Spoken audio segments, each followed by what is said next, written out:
وعن ابن عباس رضی اللہ تعالیٰ عنہما قال کان المشرکون یقولون لبیک لا شریک لک. حضرت ابن عباس فرماتے ہیں کہ مشرک جو تھے وہ تلبیہ پڑھتے ہوئے کہتے تھے لبیک لا شریک لک، اے اللہ میں حاضر ہوں اور تیرا کوئی شریک نہیں ہے.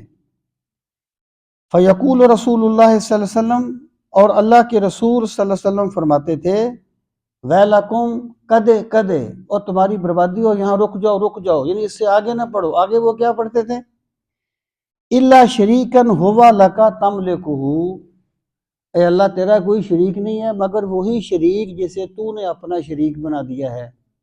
یعنی بتوں کو وہ سمجھتے تھے نا خدائی میں شریک ہیں. وما مالکا، اور جس کا وہ مالک بن گیا ہے.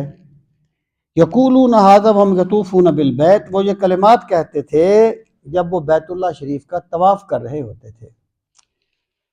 اس میں پہلی بات تو یہ ہے کہ طواف کرتے ہوئے تلبیہ نہیں پڑھا جاتا.